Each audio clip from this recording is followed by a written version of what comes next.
Hello guys, welcome back to my YouTube channel. If this is your first time on my channel, welcome. My name is Florence and this is Story TV. Few days after the Happy Boys have cried out on the social media that Apostle Chibuzo has abandoned them in Cyprus, the family of Deborah Samuel has cried out over their condition 1 year after Apostle Chibuzo, the founder of Omega Prayer Ministries, moved them from their residence in Niger State to Port Harcourt. Deborah Samuel was an undergraduate student of Shehu Shagari College of Education, Sokoto, who was lynched by her schoolmates on 12th of May 2022 after she was accused of blasphemy. It has been over a year since her life was forcefully taken from her, yet those who had hands in her murder are yet to be arrested and convicted of the crime. So after Deborah passed away, her parents were heartbroken and in pains.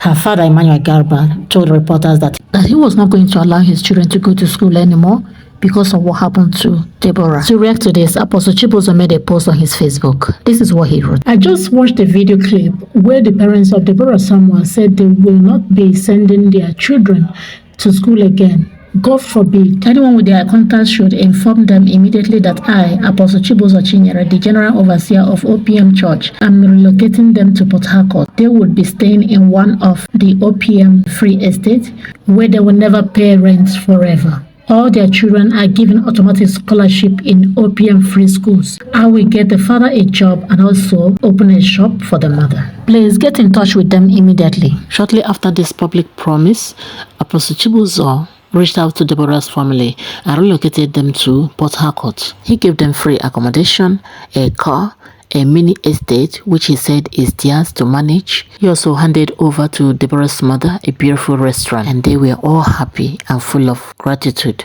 Their welcoming ceremony was highly celebrated, and the event was recorded and posted on the social media. Viewers from all over the world who saw it were all but amazed. Apostle Chibuzo became the talk of the town, and everyone was only but glad with such a kind-hearted man, the only man out of millions who does not like to hear the cry of the less privileged. News carried him and praised him. What Nigerian government could not do, one man in the person of Apostle Chibuzo has done single-handedly. The faces of every member of Deborah Samuel's family was filled with happiness, true happiness.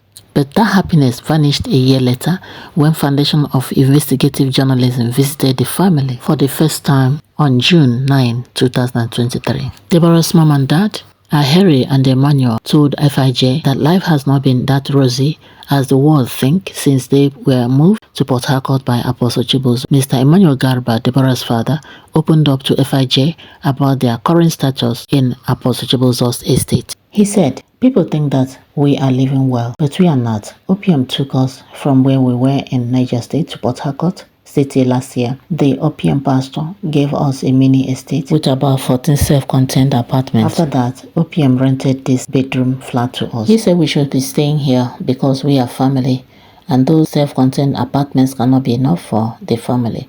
He furnished the apartment with appliances." But Mr. Garba said that the appliances is not for them, it's for the OPM. Concerning the car, he said that the car is not really new, as they said, that is a fairly used old car, because the very first day that he drove it to take his children to school, he stopped them on the way, that he had to tow it back home. He told the OPM pastor, he asked the person that bought it, and the person said that it's because Mr. Garba didn't know how to drive the car, that's why. But Mr. Garba said that he has been driving car even before they came there. That's not really because he doesn't know how to drive car, that the man that was assigned to buy the car just bought an old car. He said that right now he needed to fix it so that he can be able to be using it to do gabo to be able to feed his family. Apostle Chibuzo also promised them a house and said that they will not have to worry about paying rent for the rest of their lives. But FIJ found out from a church member that he met at headquarters, who said that the apartment that Mr. Garba and his family are living in was not free of charge. The witness said that OPM paid the rent for 1 year, and to confirm that, Mr. Garba said that Apostle Chibuzo paid the rent for 1 year, but now the rent for the apartment has expired and the landlord has told them to renew the rent or leave the apartment. He also stated that all the appliances in the apartment belong to Apostle Chibuzo. They don't own them. When FIJ asked about the mini estate which was handed over to him on the day of arrival, Mr. Garba said that that estate is not in his hands, that when Apostle Chibuzo gave him the estate, he handed everything about it to a lawyer. The mini estate apartments were rented out, and the money realized did not come to him initially until he complained to Apostle Chibuzo before the lawyer gave him some money and said that he used the rest of the money to fix the house. So he gave him 800,000. He said that the money came at the time when he was really deep into debt. So he used it to settle his debt. About the scholarship Apostle Chibuzo gave to his 6 children, he said that 4 of his children are at OPM school for free, but the remaining 2 of them, the other ones, are in the village because they rejected the offer made by Apostle Chibuzo to send them to school at Cotonou. He said that Cotonou was not the initial plan, that the Apostle Chibuzo planned to take them to abroad on a scholarship. He said that when Apostle Chibuzo promised to send them to abroad to school, they didn't know he meant Cotonou. His children didn't want to go to Cotonou, so they rejected the offer. They sent them to the village because they were not able to cater for their education there. FIJ visited the restaurant, Deborah's mother. When he reached there, he met an empty restaurant. Nobody was there. So when he asked, Harry, Deborah's mother said that initially some people were running it for her because she didn't know how to cook Port Harcourt food. So some people were running it for her and were giving her money. So at a point when she wanted to join them to run the restaurant, she fell sick. On the very first day she went there, she fell sick and she was rushed home. And when she recovered, she went back again to join them. She fell sick again. So during that time, they were not giving her the money that they realized from this restaurant again. So she reported them to Apostle Chibuzo, and Apostle Chibuzo asked them to give her the money. When they returned the money to her, they were angry to her and said that she was complaining too much, that she should be happy that they have a house, a car given to them, so for free, and she shouldn't complain.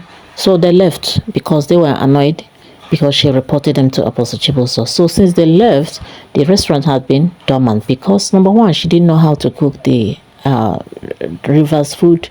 She didn't know how to prepare their meal. And she had no opportunity to learn because she was sick throughout. Now she said that the shop rent is up, that she will soon pay the shop rent, and their house rent is up. And they have no source of income to settle this bill. Her husband is not working. Her restaurant is not working. So they are really deep into debt, and they might be forced to go back to the village. In fact, they want to go back to the village. They are planning to go back to the village. This is what they said. So now what I have to say is this. We have to hear from Apostle Chibuzo. Probably he was going to come out to defend himself, but whatever he says, I am very sure that the house part, the part that they promised to give them a house that they will live in forever, this is the part that I want to say something that is not good to promise and fail. You promised before the social media that you are going to give them a house that they will live in forever and ever. I'm really totally against moving people from their houses, from wherever they're living, to another place in the name of helping them. Like moving them from Niger, where they were, to Port Harcourt in your vicinity, the vicinity that you're living. Of course, you know that that's going to be a big burden to you. But if you help them in wherever they are not going to run to you at any slightest problem. So the fault is that Apostle Chibuzo moved them from where they were to where he is, and he promised to give them a house free forever, and he didn't fulfill that promise. This is where he failed. He failed there. If he didn't move them, all these things wouldn't have come up. So if you want to help people, just help them where they are, wherever they are, help them there. Just let it be one-time help so that they don't have to come to you at any slightest problem. They come to you. A family of 8, you want to carry them upon your head? It is not something that you can do. But you did it. You promised to help them. But at the end of the day, everything is a fail. So for me, I don't see the reason why he should move them from their places to Port Harcourt. He should have left them where they were, or asked them, where do you want to live, or something like that. But there's no point even moving them from where they are. Just help them where they are. After all, there are people there who are succeeding there. You help them wherever they are. This is strictly my own opinion. Whatever you have to say, please leave it in the comment section. Thank you so much for coming this far with me. My name remains Florence, and this is Story TV. If you're my returning subscriber, thank you so much for coming back. If this is your first time, welcome. Kindly subscribe to my channel and set notifications so that you can easily access my upcoming posts. Thank you so much. I will see you in my next video. God bless you. Bye bye.